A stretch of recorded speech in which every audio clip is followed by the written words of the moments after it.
Listo. Bueno, pues vamos a hacer la presentación de nuestro ponente de hoy y de la vuelta o del retorno a este pequeño curso de antropología. En toda la primera parte, yo no me quiero enrollar, solamente toda la primera parte vimos un poco cómo está el momento actual de nuestro mundo, cómo hemos llegado un poco aquí y qué son las cosas que echábamos un poquito de menos. Y hoy tenemos con nosotros al padre Hernán Pereda, que el padre Hernán Pereda nos va a dar un repaso de cómo se ve nuestro mundo, pero a la luz del Antiguo Testamento, ¿verdad? Cómo el Antiguo Testamento puede iluminar muy bien las cosas que están pasando y por tanto también iluminar soluciones, algo muy bello. El padre Hernán es licenciado en Teología y Espiritualidad por la Pontificia Universidad Gregoriana de Roma, forma parte, sacerdote religioso de los cooperadores parroquiales de Cristo Rey. Durante unos años, del 2003 al 2009, fue superior general de su congregación y luego ha tenido diferentes cargos como superior regional de toda la zona de América del Sur, también superior de aquí de la Casa de Ejercicios de Cristo Rey, que muchos de nosotros conocemos y tenemos grandes recuerdos de esa casa. Y él se dedica muchísimo al tema de los ejercicios espirituales, pero sobre todo también es profesor de Historia de Israel y de los inicios del cristianismo. Y tienes muchas cosas que podríamos destacar. Yo hoy quiero destacar una cosa que es que a mí me parece muy bella y que todos los que habéis ido a Cristo Rey seguro que habéis visto, que son los historiogramas que él ha sacado y que son muy bonitos, que se pueden encontrar en FECOM, ¿verdad? Y bueno, y también supongo que en Cristo Rey se pueden encontrar, ¿no? Se pueden comprar allí, que son preciosos porque son, si lo habéis visto, es una especie de desplegables, ¿verdad? Que ante cada situación uno puede desplegar y ver las cosas que han ocurrido, ¿vale? Este es, por ejemplo, el de Historia de España, donde uno puede ver cualquier cosa, pero a mí uno de los que más me gusta es este, el de los Evangelios, ¿no? Donde te va viendo, los habréis visto ahí en Cristo Rey seguramente puestos, ¿no? Y uno dice, pues no sé, las persecuciones, de qué época fueron, y qué pasó mientras, quién era el Papa entonces, qué herejías había en ese momento, qué era el gnosticismo, qué pasó en otros lugares. Pues aquí pone, por ejemplo, que se hizo la biblioteca de Celso en Éfeso, que se hizo el tratado de medicina de tal, ¿no? Que el templo de Venus en Roma, etcétera. Entonces tenemos en un periodo todo lo que se iba dando a la vez, y esto es muy interesante, muchas veces nos ayuda a comprender las cosas, ¿no? Yo lo quiero decir porque es un trabajo precioso que está haciendo el padre Hernán, que esto lo ha hecho ya. Ahora también está haciendo unos vídeos muy bonitos sobre el Antiguo Testamento y cómo verlos desde catequéticamente, ¿no? Con vídeos de esos que parecen TikTok, porque son vídeos de 4 minutos, ¿no? Espectaculares, y que pronto también podremos, espero, disfrutar en nuestra parroquia. Sin más, no les quito más tiempo, padre. Muchísimas gracias, Miguel, y bueno, alegría estar aquí y estar también a través de los que siguen esto por vía digital y metiéndonos más de lleno en una visión bíblica de las cosas que se han estado hablando aquí en las últimas sesiones, que tuve oportunidad de seguirlas minuciosamente a través del internet, aunque no estuve presente, pero sí me pude interiorizar de todo lo que allí está contado.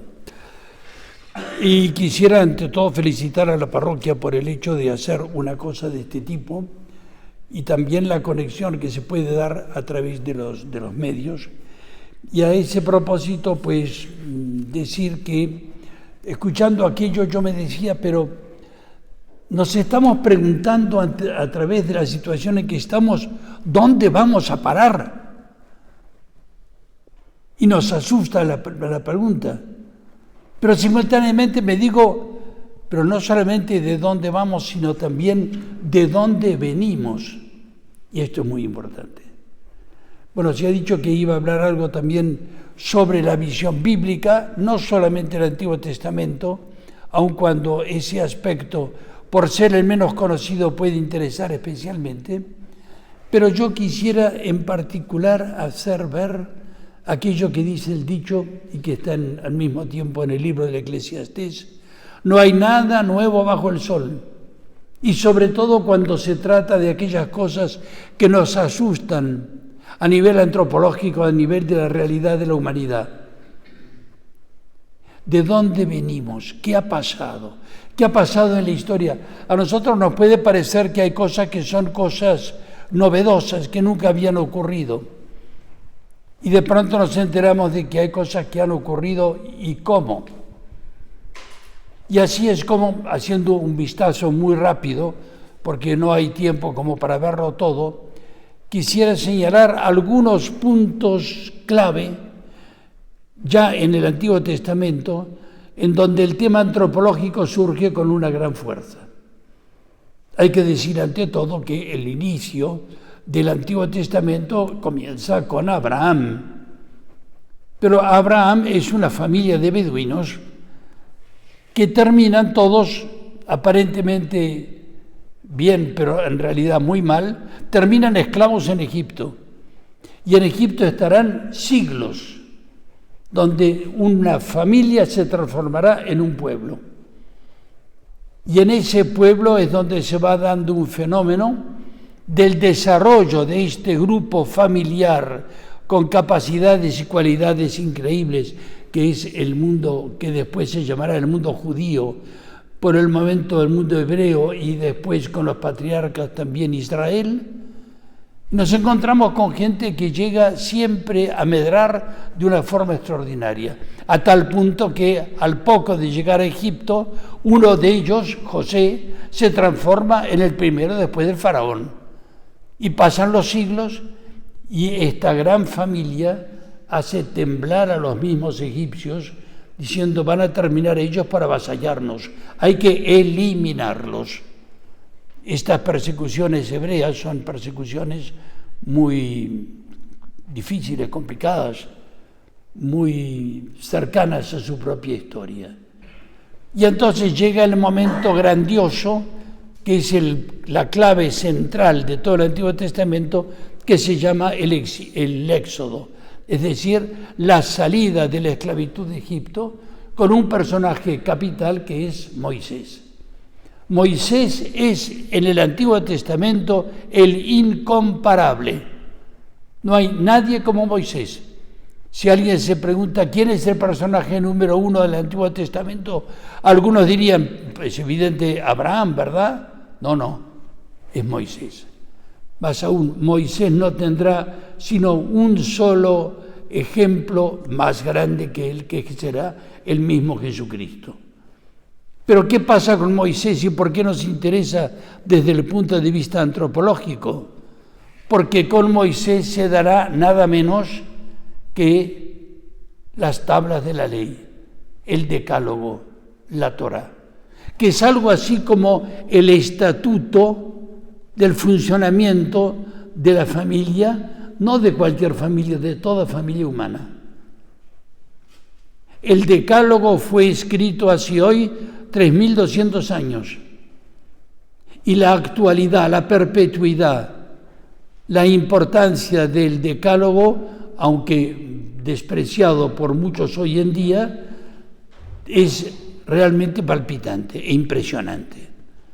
Por supuesto, alguno podría decir: ¿no nos va a hablar usted del decálogo a esta altura de la historia, cuando hemos estado hablando últimamente de la posmodernidad, de toda esa época tan distinta? A este propósito me acuerdo lo que me ocurrió hace ya unos años, donde cuando se inauguró la diócesis de Getafe, el cardenal Fernández, el obispo Fernández Golfín, me invitó a causa de mi camino por los medios de comunicación, me invitó a ser el delegado de medios de comunicación. Y a raíz de eso, siendo también el portavoz de la diócesis, me llamaron de la Facultad Carlos III porque querían que hubiera algo sobre el cristianismo, la vida de los hebreos, y efectivamente tuve oportunidad durante 5 años, en cursos de verano, de dar cursos para todas las carreras de la Carlos III, y allí poder explicar algunas cosas sobre la historia de Israel y los inicios cristianos.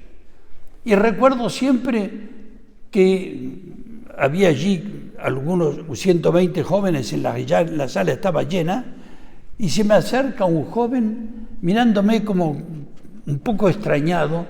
No tenía ni idea de lo que era un cura. Un cura para él era un personaje como tantos que andan con uniforme, unos se visten de una forma, otros de otra. No tenía una idea quién es un cura, pero se me acercó para decirme, óigame, porque empezó a sospechar, no nos va a hablar usted de Jesucristo, ¿verdad? Porque Jesucristo vino hace 2000 años y el mundo anda mal. No fue ninguna solución, hábleme de otra cosa.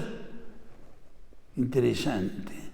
Interesante el planteo, muy típico, muy actual, muy de la posmodernidad.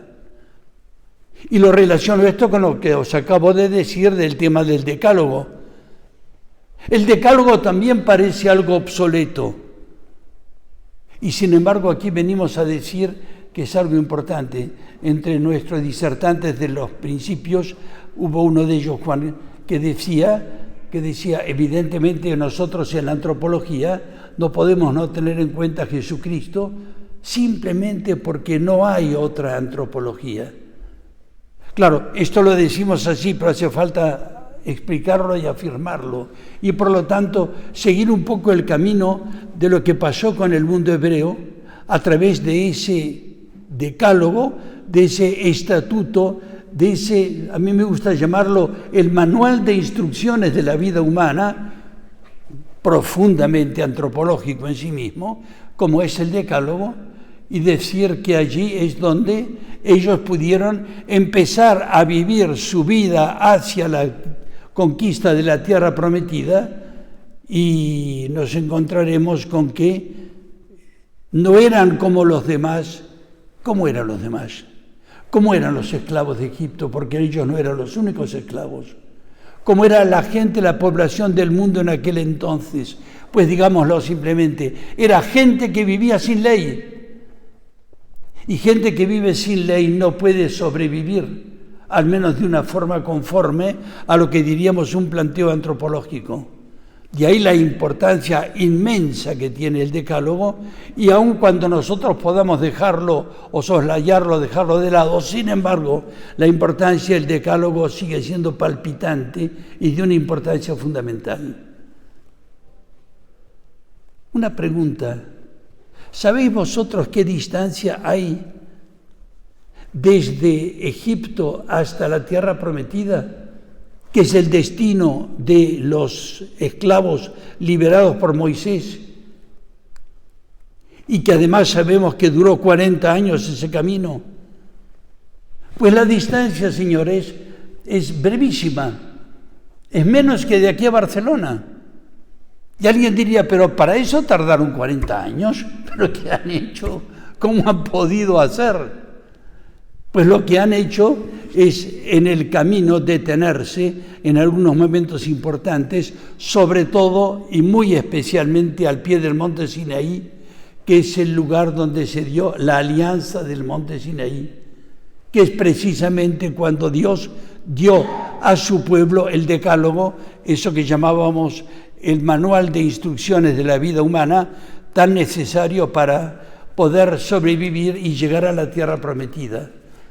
Ahora, eso sí, llegaron a la tierra prometida después de 40 años, porque resulta que estos 40 años son, según los especialistas, la maqueta del signo, del símbolo de la historia de la humanidad. Toda la historia de la humanidad quisiera estar como resumida en lo ocurrido en aquellos momentos y en aquellos casos. Ahora bien, llegaron a la tierra prometida, en efecto, pero no hay que pensar que se arregló todo. Más aún, se fue desarreglando todo. Porque mientras estuvieron en el desierto, allí en medio del desierto, mancomunados y muy reunidos, vivían en una cierta relación que no les permitió o que les facilitó el hecho de llegar a la tierra prometida, y cada uno empezó a vivir a su manera, y entonces el decálogo pareció ir como perdiendo su fuerza, y así es como pasaron largos siglos. Siglos en los cuales, sin embargo, en una etapa inicial, Israel llegó a su propio apogeo. El apogeo de Israel fue el del reinado del rey David, ciertamente que muy efímero, muy breve, pero de una enorme importancia, pero que seguirá después del reinado del hijo de David, que fue Salomón. ¡Ay, Salomón! ¡Ay, Salomón! Porque precisamente es ahí donde se dará la ruptura entre el decálogo establecido con Dios en el monte Sinaí y la realidad de este pueblo. Y nos encontraremos ante un proceso, digámoslo también, antropológico especialmente importante, que dicho en términos vulgares nuestros diríamos, es que la cabra tira al monte. Y así es lo que le pasó al pueblo hebreo después de Salomón. ¿Es necesario decir lo que le pasó a Salomón? Pues lo que hay que decir de Salomón es que fue tan grande su gloria, al inicio su sabiduría, que él se llenó de soberbia de sí mismo y terminó por convertirse en un rey idólatra. Y entonces Jerusalén se convirtió, a pesar del decálogo, de ese camino antropológico marcado por el decálogo, terminó por tener 300 mujeres y 700 concubinas. Bueno, estas son las cifras bíblicas. Puede ser que en números la Biblia tiene algunos conceptos que no sean exactamente los mismos. Pero a partir de ese momento nos encontramos con que esa ruptura va a producir un efecto muy importante para tratar de descubrir. Pero se va a disgregar. ¿Qué ocurrirá con Salomón? Ocurrirá que intervendrá el diabolus. ¿Qué es el diabolus? ¿A qué se opone el diabolus? ¿Sabéis bien? Que se opone al dialogus. El diálogo es para unir, el diablo es para separar. Y entonces, como consecuencia del mal reinado de Salomón, de que Jerusalén se había convertido en un harén en donde ocurrían cosas insoportables y donde la gran oposición de Roboam y de Jeroboam terminaron por convertir a aquel pueblo de Dios en dos reinos, es decir, dos países. Se dividió el mundo. El diablo quiere dividir el mundo. El infierno no quiere sino separar a los hombres. Cuando el decálogo, que es un principio fundamental de la definición del hombre, es lo contrario. Yo cuando digo que se puede comparar a un manual de instrucciones, digo que del mismo modo como cuando uno compra, por ejemplo, un vehículo, un coche, y cuando compras el coche te dan un manual de instrucciones, y el manual de instrucciones normalmente empieza por decir: señor o señora, lo felicitamos o la felicitamos por la excelente adquisición que ha hecho. La felicitamos. Ahora le pedimos que lea atentamente las instrucciones. Si usted las cumple, todo andará como una seda. Si no las cumple, no me puedo responsabilizar, no lo puedo garantizar. Y así es como ocurrió con el pueblo hebreo. Se separaron en dos países. El país del norte, que se llamará Israel, y el país del sur, que será Judá, y que quedarán solamente dos tribus, Jerusalén y Benjamín.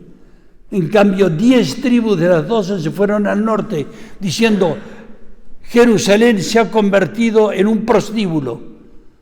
Nosotros nos iremos al norte, donde estaba antes el Arca de la Alianza, que contenía el decálogo, y allí haremos una ciudad mejor. Y la hicieron peor. Y es así como empieza la historia de los dos pueblos, que durará todavía siglos. Esto es lo que tiene de fascinante el Antiguo Testamento. No son teorías, sino que son realidades vividas y palpables a través de la historia y con un camino de tipo antropológico de un interés sorprendente, hasta tal punto que diríamos no encontramos nada semejante ni nada tan coherente como es lo que está en este libro increíble, que nosotros debemos saber que esto en realidad no es un libro, sino que es una biblioteca, que deberíamos saber que si aquí estuviésemos en una sinagoga, no tendríamos aquí el sagrario, lo que tendríamos era un armario que ellos lo llaman, le daban un nombre particular, lo tengo por aquí, es el nombre del sagrario donde estaba la palabra de Dios, el Ejaj, que era justamente un armario en donde estaban algunos rollos, sobre todo el Pentateuco y algunos de los profetas, en particular el profeta Isaías. El caso es que ahí encontraríamos con que el libro, por ejemplo, del Pentateuco, no sería un libro que estaría en un solo rincón de la biblioteca, sino que habría varios libros, todos ellos conformarían después el Pentateuco, pero uno llamaba a Dios Yahvé, el otro llamaba a Dios El, el otro estaba lleno de leyes del Deuteronomio, y hacia el final de toda la biblioteca, si es que siguiésemos la línea de la composición histórica, nos encontraríamos con que los sacerdotes escribieron los textos vinculados con la creación del mundo. Y así es como en ese seguir históricamente el camino de la composición de los textos, nosotros podríamos llegar a entender lo que fue este camino del pueblo de Dios en el Antiguo Testamento. Y fue pasando el tiempo y llegó el momento culminante, tercer momento antropológico fundamental, que es el momento en el cual Dios es descubierto y es afirmado ya como el creador del cielo y de la tierra. Esa es la primera página de la Biblia cuando nosotros abrimos el Génesis. Pero cuidado, señores, esa primera página de la Biblia no fue escrita como la primera página, sino como una de las últimas. Es decir, que hay todo un proceso de descubrimiento de la realidad de su propia historia, porque aprendieron de su propia vida, de su propia experiencia, y es así como se llegará a una conclusión de una importancia absoluta e impresionante que no se puede dejar de mencionar en un curso de antropología, y es decir, quién es el hombre. Cuando viene la afirmación incomparable, y Dios creó al hombre a su imagen y semejanza. A imagen de Dios lo creó. Varón y mujer los creó. Y les dijo, creced y multiplicaos y dominad la tierra. ¿Os dais cuenta de la importancia de semejante afirmación? Al principio, cuando en el Decálogo Dios dice cuál es la razón de ser del ser humano, podríamos decir que el hombre aparece como el amarás de Dios. Es una forma de decir, porque las palabras fundamentales con las cuales empieza el Decálogo es amarás al Señor tu Dios con toda tu fuerza y al prójimo como a ti mismo, dice el texto inicial, aunque después Jesús lo corregirá y dirá, os amaréis como yo os he amado. Pero ahora, pasados los siglos, aproximadamente unos 15 siglos, hasta que se escribe el texto de la creación del mundo, nos enteramos ahora con que el hombre es presentado por las Escrituras como hecho a imagen y semejanza de Dios. Si uno toma en cuenta semejante afirmación, tiene una clave para empezar a entender el drama del hombre. Y aquí quisiera hacer alusión especial a un autor, un sacerdote dominico que tuve la gracia de conocer en mis años de estudiante, del Instituto de la Facultad del Angelicum de Roma, que escribió un libro sobre antropología precisamente. ¿Sabéis qué título le puso? El hombre es el riesgo de Dios. El hombre es el riesgo de Dios. Y esta afirmación tiene mucho que ver con todo lo que estamos contando, tan brevemente, es verdad, sobre una historia dramática de la humanidad a lo largo de los tiempos. Y cuando decimos esto, naturalmente pensamos en el riesgo que ya fue la historia de la partida de Egipto, las negativas a Moisés, el drama de Salomón y todo lo que ocurrirá después.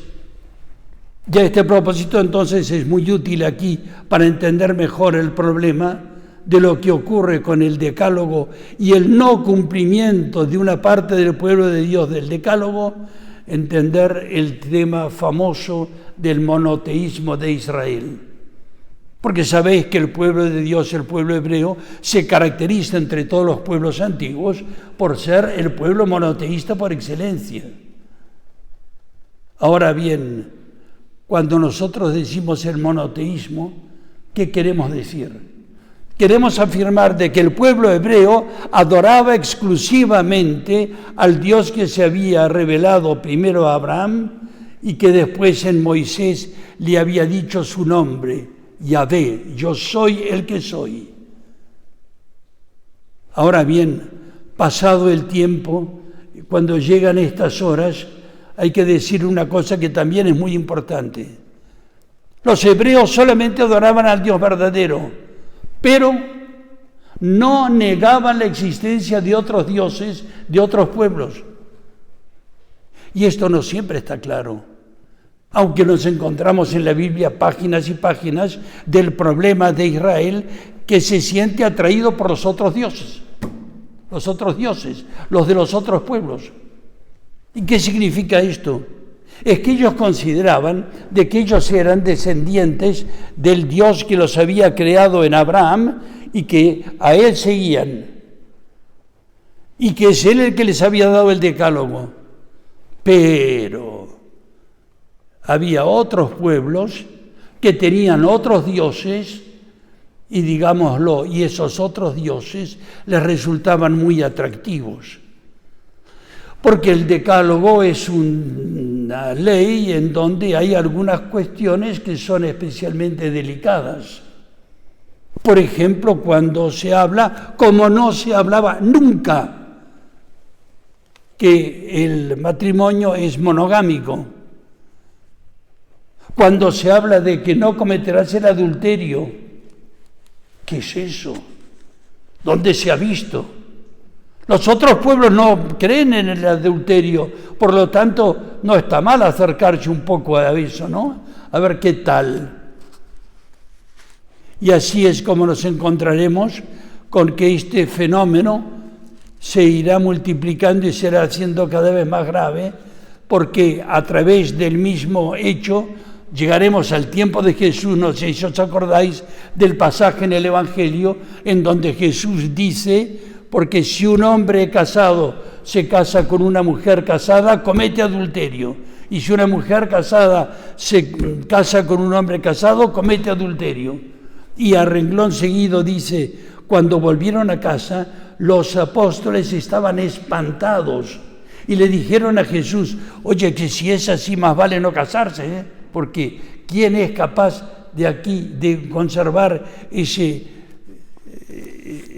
esa castidad tal como la has presentado? Y Jesús contestará: lo que es imposible para los hombres, es posible para Dios.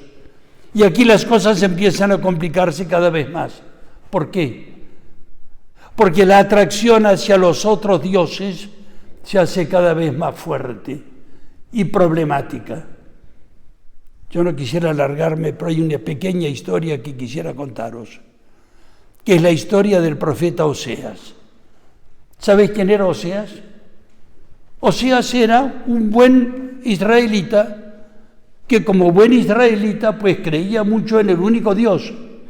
Eso sí, pero de vez en cuando le gustaba una escapadita para ir a alguno de los templos falsos.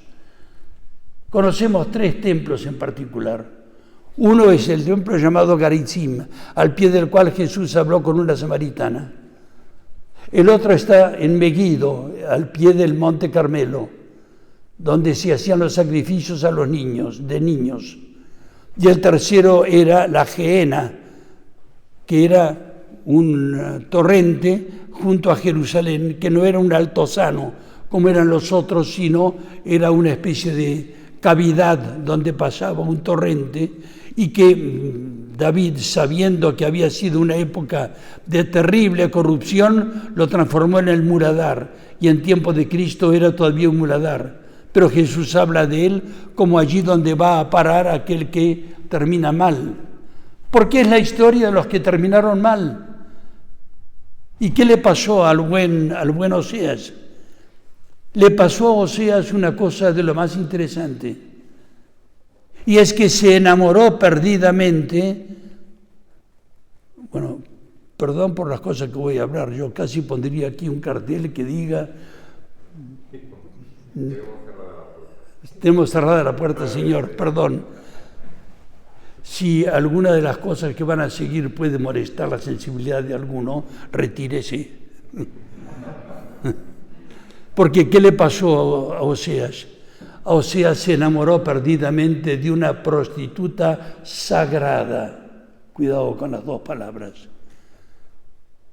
Es decir, que entró dentro de esos antros que eran los prostíbulos sagrados, templos paganos de aquellos que se dedicaban precisamente a la vida y al comercio en torno al sexo, que ellos lo llamaban la fecundidad. Y esto lo encontraremos en América también, que socolor de fecundidad degollaban a los niños para que su sangre sirviera de fecundidad de la tierra. Un fenómeno que parece antropológico precisamente porque no se ve la conexión que haya existido, que sepamos por lo menos entre aquellos pueblos y el pueblo hebreo o los pueblos de Medio Oriente, pero sin embargo se dan.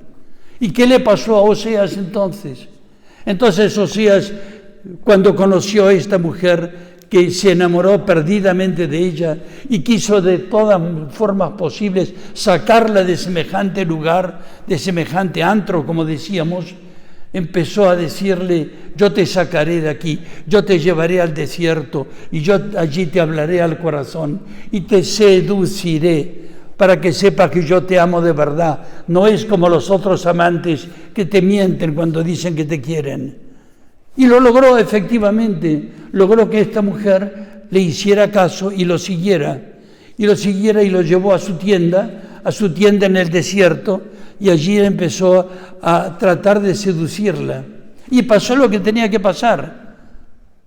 ¿Y qué tenía que pasar? Que pues al primer pasante, pues se fue ella con él. Y entonces Oseas, desesperado, tenía una particularidad Oseas, que era escriba. Y como estaba muerto de vergüenza, porque le habían puesto los cuernos, pero no quería contárselo a nadie porque le daba vergüenza, entonces se desquitó con el papel y se puso a escribir. Y a contar su propia historia. Y permitidme que os lea incluso el texto textual de lo que en un momento dado Oseas llega a decir cuando afirma lo que le decía a su esposa.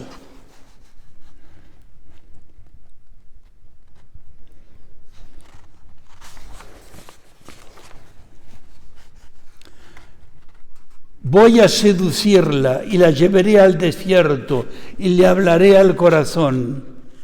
Y escuchad esto.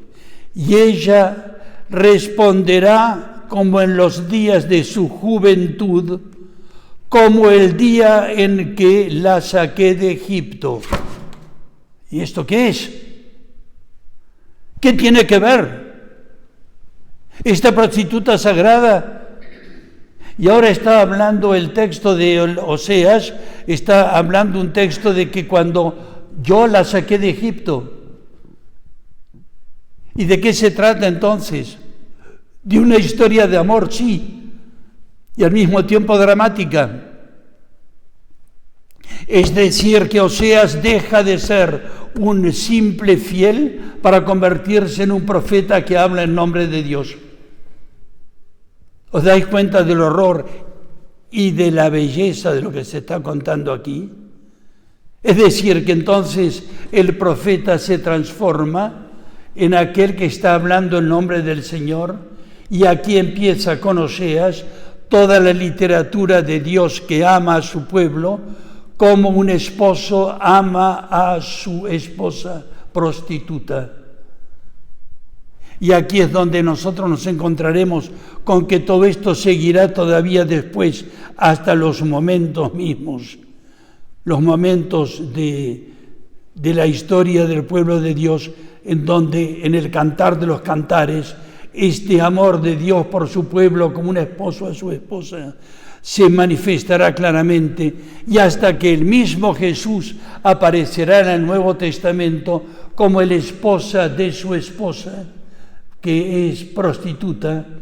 Y lo que estoy diciendo no está en la Biblia, pero sí está en los escritos de los primeros y los padres, que hablan de la iglesia, que muchas veces se comporta como prostituta siendo Orígenes, es el que escribe todo esto. Y a pesar de todo el Señor la ama igual. Y aquí es donde vamos descubriendo mejor la otra cara de la medalla. Porque el Antiguo Testamento nos da, desde el punto de vista antropológico, dos caras. Una cara de una afirmación del verdadero, ¿cómo se llama? Del verdadero, la verdadera antropología, a la falsa antropología, es decir, la antropología negativa. Y aquí vuelvo a pedir perdón por lo que voy a decir, pero dejadme que os cuente un poco más. Porque ¿sabéis qué nos pasa a nosotros? Al menos en mi caso. Yo aprendí el catecismo cuando era un niño y me contaron las cosas como un niño. Pero hay cosas que cuando somos grandes, si no se nos aclara y no se nos cuenta claramente, no llegamos a entenderlas.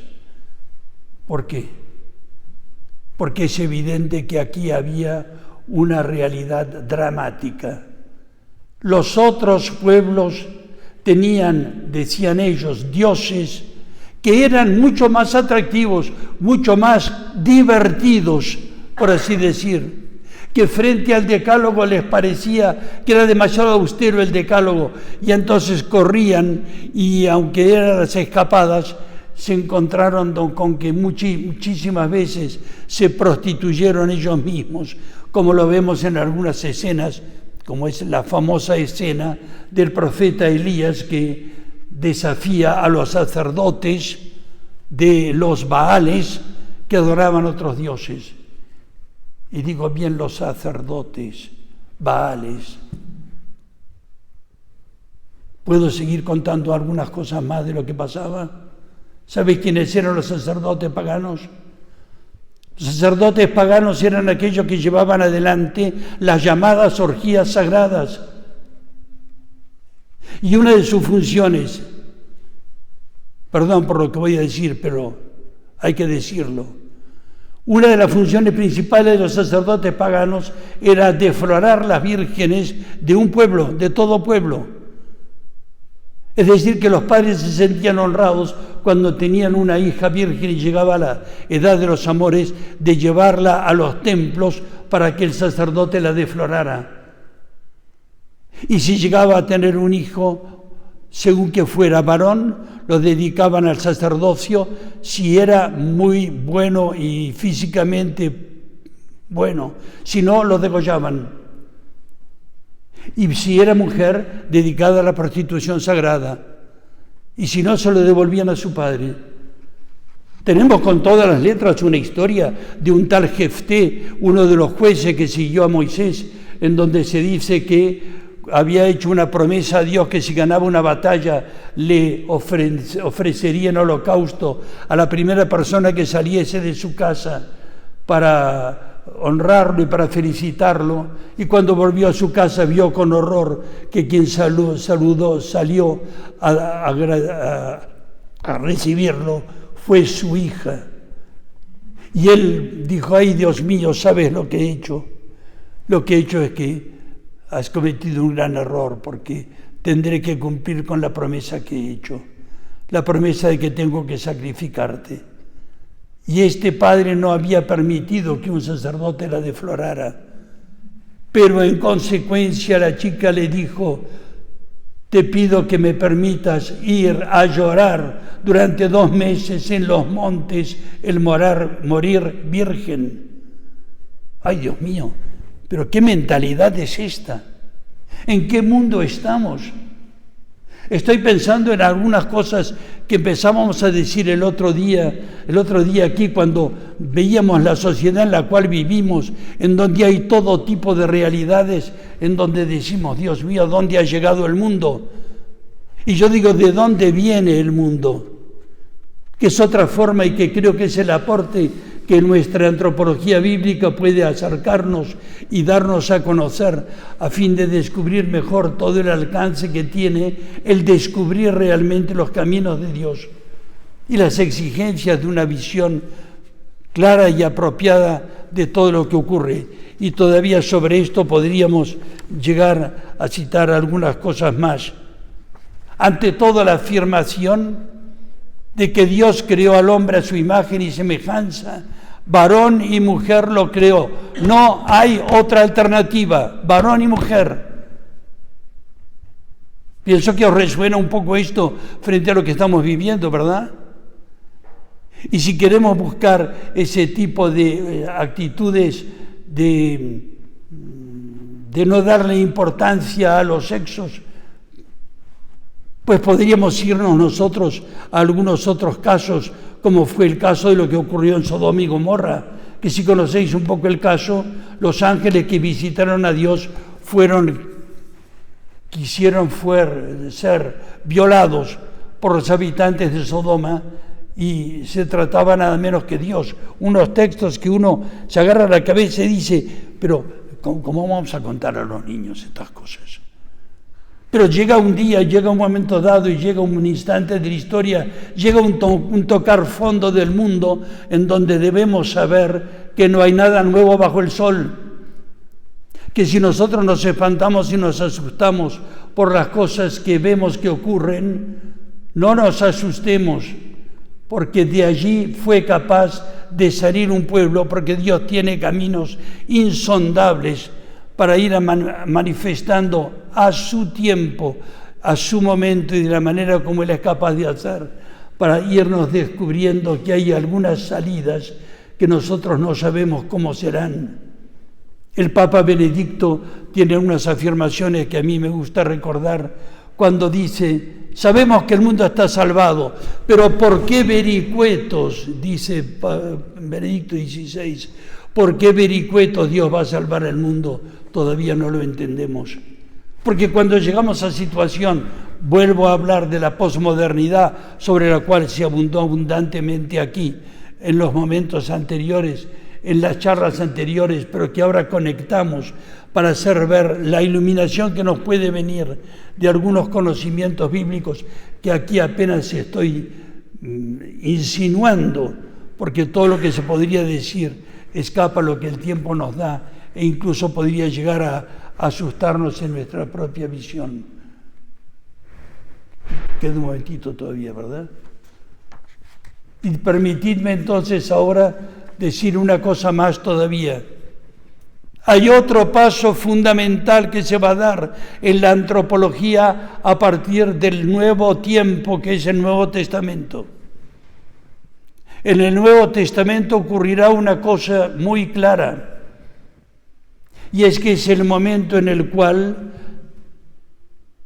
se escriben las primeras páginas del Génesis, donde se dice que Dios es el creador del cielo y de la tierra. Y en consecuencia, señores, ¿qué se puede deducir de este principio? Pues se pueden deducir dos cosas fundamentales. Una de ellas es decir, si Dios es el dueño de la tierra y Yahvé Dios es nuestro Dios, dicen los hebreos, entonces, señores, el cielo y la tierra son nuestros. Y a partir de ese momento el pueblo hebreo se siente dueño del mundo. Y sobre todo se da cuenta de esto porque estos textos se escriben al final de todos los desastres y las calamidades que terminaron en Babilonia, y en Babilonia se encontraron con el mundo fulgurante, extraordinario, que les pareció que su Jerusalén, que había quedado atrás y no había piedra sobre piedra porque Nabucodonosor la había destruido toda, y entonces ellos dicen, ¿qué Jerusalén? Nosotros nos vamos a ir al mundo a hacer nuestros negocios, cosa que todavía saben hacer, ¿sabéis? El pueblo hebreo. Y entonces, ¿qué es lo que ocurre en medio de esta situación? Un pequeño grupo, todavía estaba leyendo hace poco también unas afirmaciones del Papa Benedicto que todavía nos trae su lucidez, y dice, este mundo lo va a salvar un puñado de gente. ¿Sabéis cuánta gente volvió a Israel, a Jerusalén, a reconstruirla después de la cautividad de Babilonia? Pues el 10% de los que habían partido fueron capaces de volver a Jerusalén y a reconstruir primero las murallas, que era lo primero que había que hacer para poder después dentro construir el resto de la ciudad. Y tenían en una mano la paleta y en la otra la espada, y con paleta y espada levantaron los muros de la ciudad para poder reconstruirla. Y ese juego de querer destruir a todos los pueblos que no fueran Israel y hacerse ellos dueños del mundo, eso era justamente lo que los hebreos en la diáspora, en la confusión de las lenguas, quisieron hacer, y que se opone totalmente a los criterios del Antiguo Testamento. Y es aquí donde nos encontramos con que hay otra opción, y la otra opción, permitidme que os lo lea, porque es un texto vital para entender la antropología cristiana, y es las palabras de San Pablo, que no leo todo, sino una parte principal de lo que explica Pablo que él está llamado a hacer.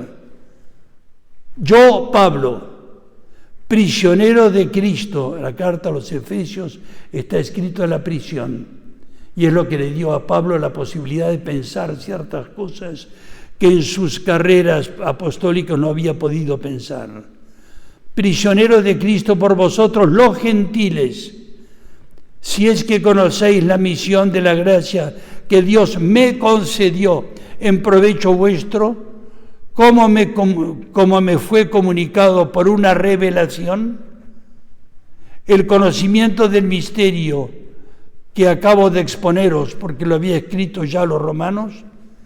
Según esto, por la lectura de la carta podéis entender mi conocimiento del misterio de Cristo. Misterio que, escuchad esto, que en generaciones pasadas no fue dado a conocer a los hombres, como ha sido revelado ahora a sus santos apóstoles y profetas por el Espíritu. Es decir, que los gentiles, es decir, todos los pueblos del mundo, son coherederos, miembros del mismo cuerpo, partícipes de la misma promesa de Cristo por medio del Evangelio, del cual he llegado a ser ministro conforme a la gracia que Dios me ha concedido por la fuerza de su poder. Este es un texto tremendo, hermanos míos, porque ¿qué es lo que se está diciendo aquí?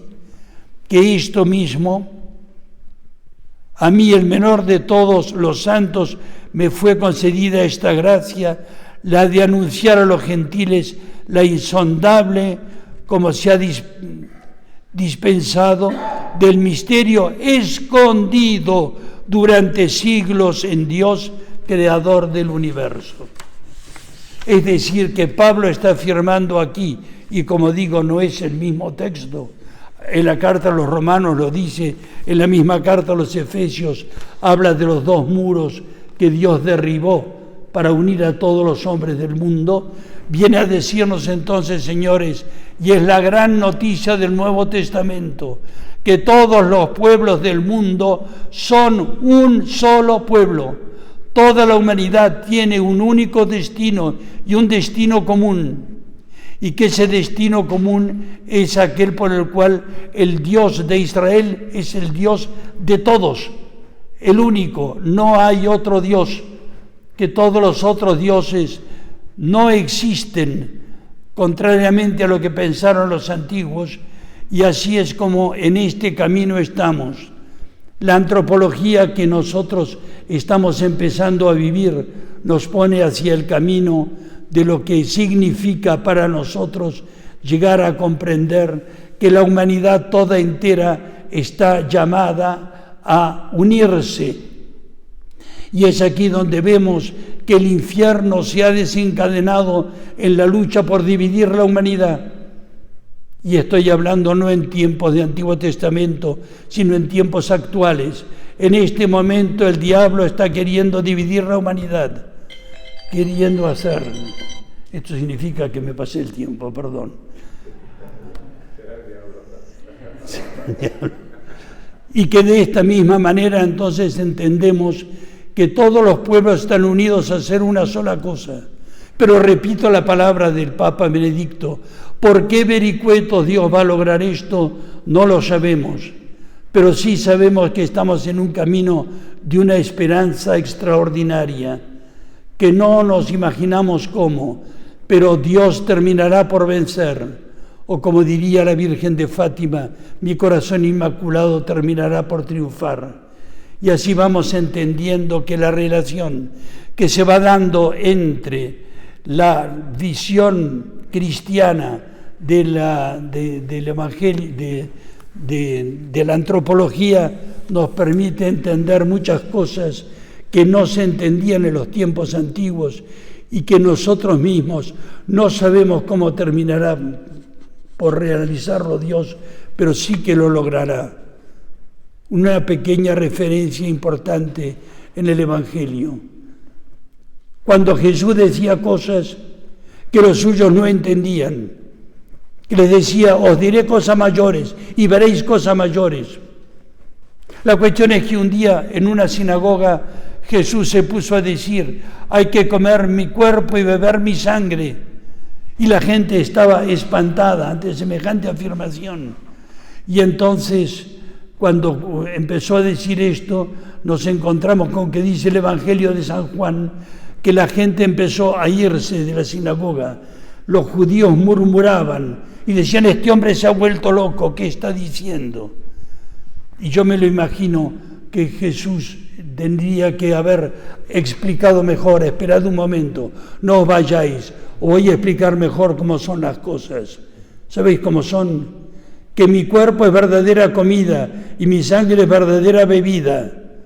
El que me come vivirá por mí y yo lo resucitaré en el último día. Y ahí es cuando dice que los discípulos de Jesús se fueron y no andaban más con él. Y yo me lo imagino a San Pedro cuando veía que se iba la gente, que le decía a Jesús: cuidado que se te están yendo. Y Jesús sigue afirmando lo mismo, porque hay cosas de Dios que superan a los hombres. Y en eso estamos. Y en este camino nosotros luchamos por lograr una realidad de la salvación de la humanidad que llegará a la manera divina y por la cual luchamos. El otro día decía, creo que era Juan, que estamos en una visión optimista. Claro que sí. No sabemos cómo, pero sabemos que triunfará, que hay esperanza, por supuesto. Y quedan cosas muy serias pendientes por resolver. No solamente cómo Dios arreglará estas cosas.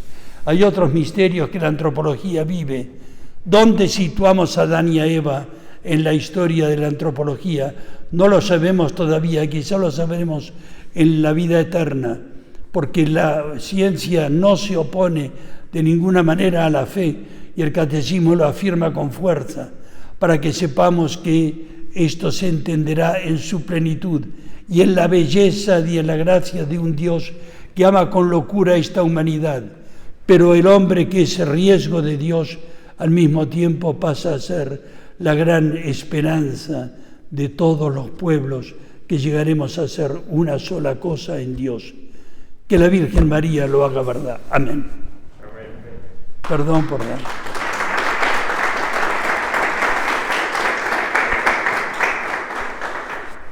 Muchas gracias, Padre. No sé si alguien quiera hacer alguna pregunta. Aquí hay un paso claro que usted ha dado. Empezamos con la antropología filosófica, si os acordáis. Pasamos a que la antropología verdadera, si era verdadera antropología, era antropología cristiana. Y hoy hemos dado el salto ya a la antropología teológica, ¿no? Y a un sentido, digamos, teológico de la historia. Sí, yo quería hacer una pregunta. Hay muchas referencias de la postura de la posmodernidad vistas en la Biblia.